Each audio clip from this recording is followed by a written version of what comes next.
Good afternoon, ladies and gentlemen. Welcome to today's presentation, Practical Techniques for Imaging Optimization using the Mars with the MSFX Pro Imaging System. Due to the number of people here today, we have muted all attendees. If you have any questions during the program, please type them into the question box to your right. At the end of the presentation, there will be a Q&A session. We will try to answer as many questions as possible during the time, and we'll contact you directly if we're unable to answer your questions online. I am now pleased to introduce you to today's speaker, Kathleen Lassance, Research Associate at the University of Cincinnati's Vance Core Imaging Lab. Kathy? Hi, Meryl. Thank you. I'm honored to be here. Thanks for joining in, everyone, today. As the title says, we're going to talk about the practical techniques for image optimization. Our objectives are to learn how to prepare animal subjects for Mars imaging, helpful detailed imaging preparation and mechanics for optimizing images, and the participant will learn how improper or poor image preparation and acquisition can adversely affect data analysis. First, I want to start by showing the Mars device, picture here from Carestream Molecular Imaging. The mouse goes in right here. As it says, this is the lid that comes up. I'm guessing that most people here on the call have seen this device before, but I thought I should show that it's just an extra piece that goes into the unit you already have. It's controlled completely by the software. Anesthesia and warm air come in through here to the mouse, and I only have a mouse size only. I'm not aware that this comes in rat size yet. One of the first things I want to start with to make your best image possible is calculating your study time. This was something that I hadn't anticipated before I started my first study. And here's a great example. If you're going to do a full scan, 370 degrees, instead of 360, I do 370 to have a little bit of overlap so that you don't have any missing data. I set the increment here at 10 degrees, and my acquisition time on my fluorescence was 20 seconds. My X-ray was 10 seconds. So in this example, if you multiply this out for this many angles, it looks like the acquisition time for this would take 18.5 minutes. Well, when I set this exact protocol up and ran it, this study actually took a full 45 minutes because the rotator moves between angles, and the imager has to move the X-ray phosphor screen in and out of the field of view. So the mouse was in there under anesthesia for 45 minutes. And that's good to know for planning purposes, because one of my first studies, I did 8 mice in one day. They were all injected, and it took a lot longer than I thought it was going to. So this is good to know ahead of time. Another thing that's really important to know ahead of time is, well, make your reference files. And you can't make your reference file unless you know the FOV that you're going to use. So figuring that out before you ever get started or ever get your animals injected is really important, and have those illumination reference files all in there and ready to go with the proper techniques applied to them. Another mistake that I made that I think helps optimize your images is to be very careful. Look here through your preferences on your capture screen. This is the screen that comes up, and this is your orientation. I had done a study once where the X-ray had this orientation selected and the fluorophore had this study selected. It wasn't the end of the world, but I had to go into my Carestream CMI and go through each folder and manually change the orientation of all 38 images on either the X-ray or the fluorophore to the desired orientation. So it's just something good to know. The screen doesn't come up, and it's good to check it in the preferences. It can save you a lot of time later.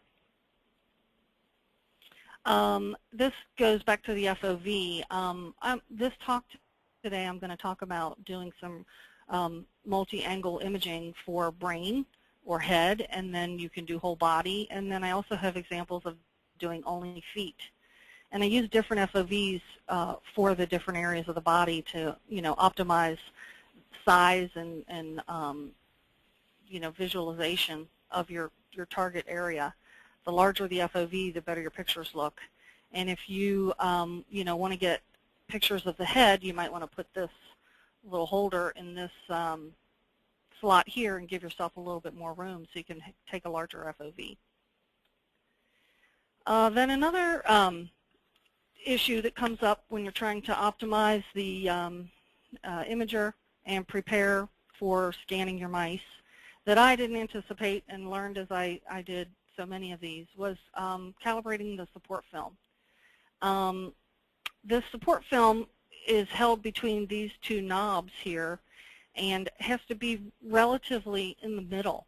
If you have one knob turned all the way to the side, the support film basically rolled up on this roller and none on this roller, you may not get this rotator tab. But sometimes it'll show up anyway. And if it does, if the rotator tab appears and you select it, then I would get a screen that looked like this, and it still wouldn't work. If you have a very large number in here and this is all orange, the rotator, the software really, it doesn't recognize that the rotator's in there and it's set up properly and it's ready to calibrate. So then I flip this little tab right here, move the support film so that it's a little more centered, and then it's key to remember to flip this back to auto or it won't run when you go to start it. And I've made all of these mistakes, so that's why I know they can happen. When your support film is centered and all systems are go and it looks like it's going to work, you're going to have some small number here in this area, and you're going to have part blue, part orange. Those are the things I look for, and I know that the software is talking to the rotator and my mouse is going to rotate properly. Just good things to look for. That blue and orange bar is real key. So more on image rotator preparation.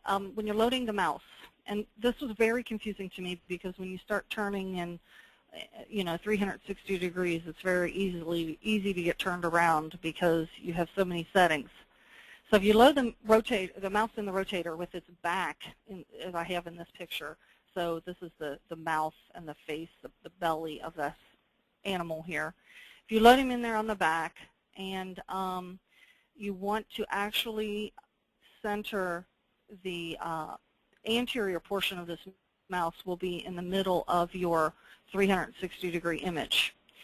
If you use the -180 as the starting angle, then that's how he'll come up. And let me show you here on the next slide. Before I go on, I also want to tell you these Q-tips are real handy for kind of getting that mouse turned and situated in there just right. Real helpful, and it's easy on the mouse because it's pretty floppy while he's under anesthesia. So that mouse in the previous picture, I placed him in there on his back. My starting angle was at -180. This is a pancreatic tumor in the middle of that mouse there, and it's anterior. And so here we are on the almost 0 frame, close to 0, in the middle of your 360-degree panoramic view. You'd like your area of interest to come up here. Otherwise, if you have the mouse flipped and you have this picture highlighted, your area of interest can get divided between your, -180 and your +180. I just found that it's really nice to have your area of interest show in this view. So that's how I set my protocol up. And as you continue through the support film calibration, I typically use X-ray to do that.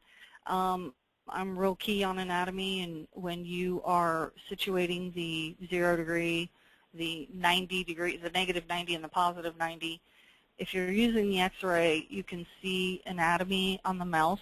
On the head, you can see a real clear lateral skull, or you can use the hips and the pelvis and the legs to see that they're perfectly lined over one another and have a true -90 and +90. It really makes for a nice picture.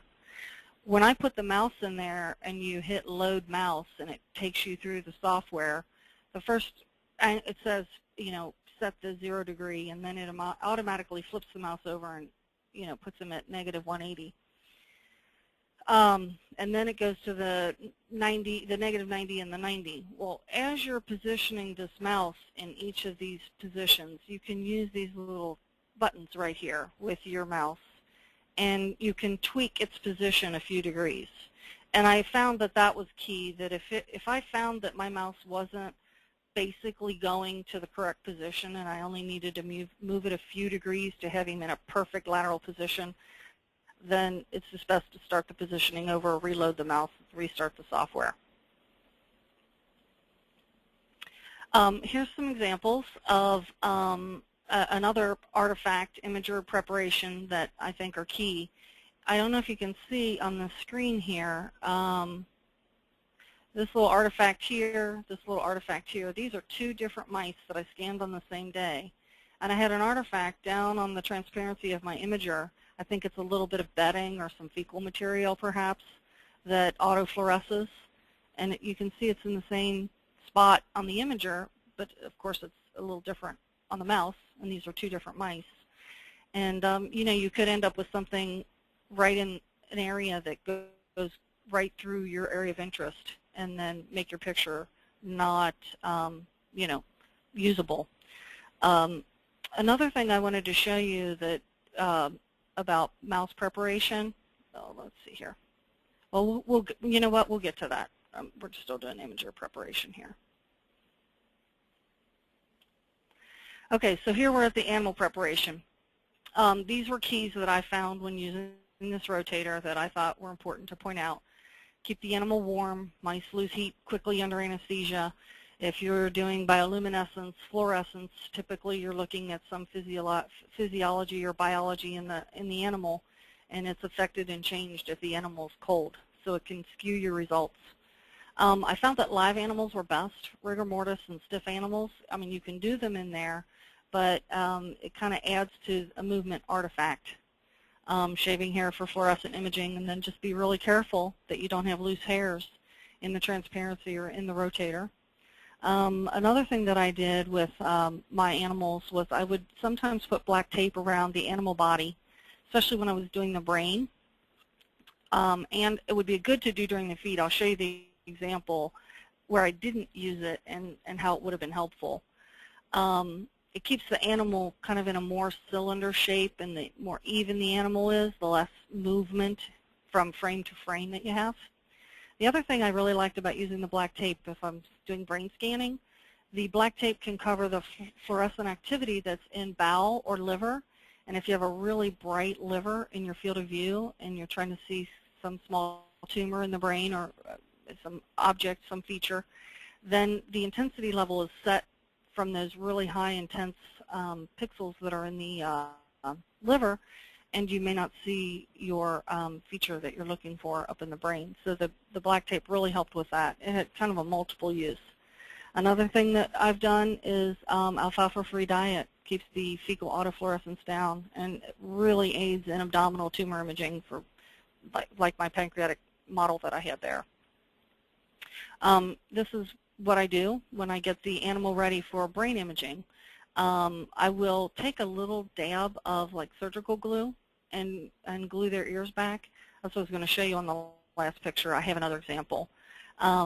Because their ears just tended to kind of flop out here, and when I was trying to scan the brain, they randomly got in my way and skewed my view of the fluorophore.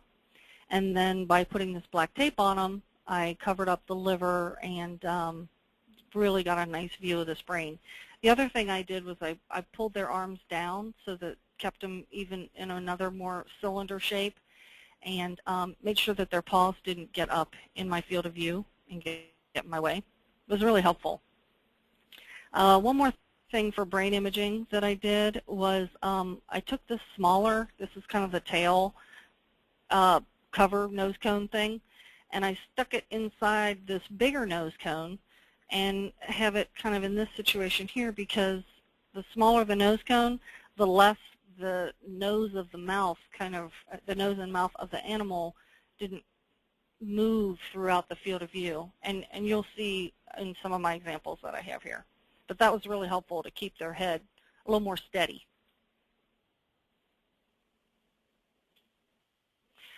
Okay, this should be moving. Okay. So this is a full view of some brain imaging that I did, and you can see where the tape shows in the field of view, and it's really nice because it's covering up the liver, it's keeping the arms down, and keeping the animal in a rounded shape, and then I can see my brain tumor really nicely. So I just wanted to show you this scan so you could see how the tape works, and I have the ears glued back too, so they're out of the way of the brain.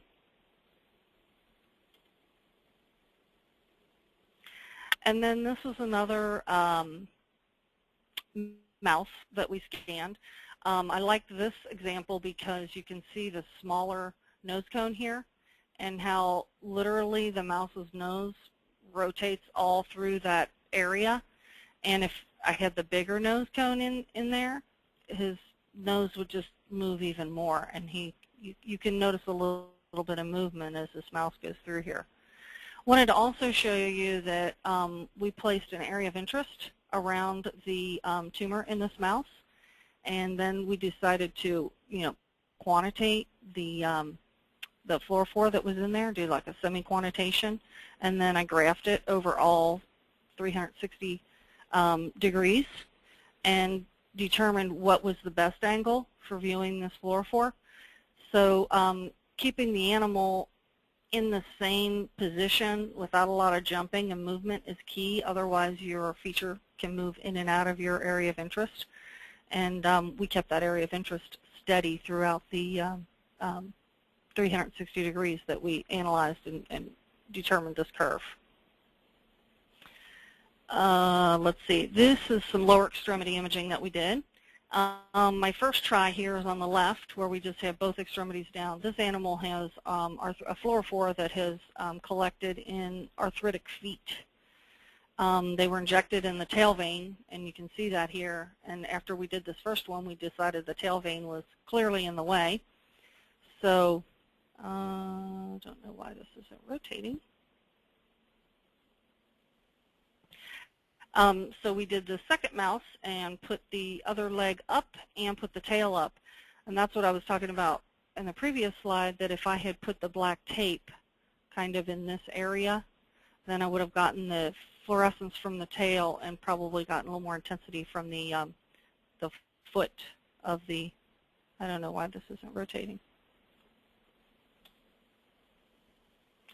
Okay, so this is that second animal with its foot up, and I wanted to show you this example because I cropped this image, excuse me, in image J and got a closer view of it and thought this was really helpful for display and analysis and even for data generation, which I can show you in some other slides.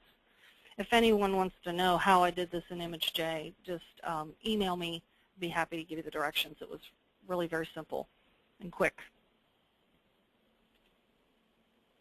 So here's that same arthritic foot, and then we did an analysis over it, and that's why it's so key to try to keep it in the same position. If you want to place an ROI, we had two features of arthritic involvement in this leg, and then we graphed those over 360 degrees to try to determine the optimal angle for viewing the fluorescence in this arthritis.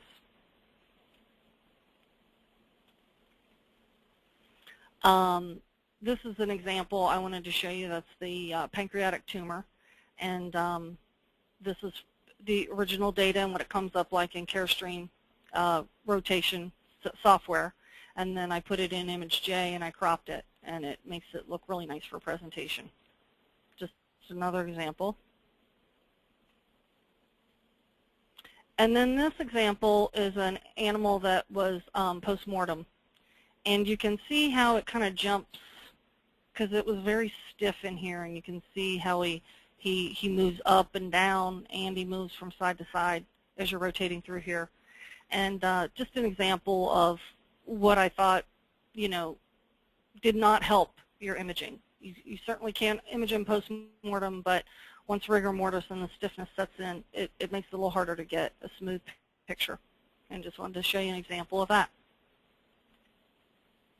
So in summary, careful acquisition protocol preparation, knowing your FOV ahead of time, checking your orientation improves technical quality of images, Imager setup and operation contribute to optimal images and data, keeping it clean, making sure you don't have any artifacts in there, and preparing the animal with the gluing the ears, taping with the black tape, positioning, keeping them warm and soft adds to excellent image results and data. And then here's some acknowledgments. These are images, these are the PIs whose images I used for this presentation.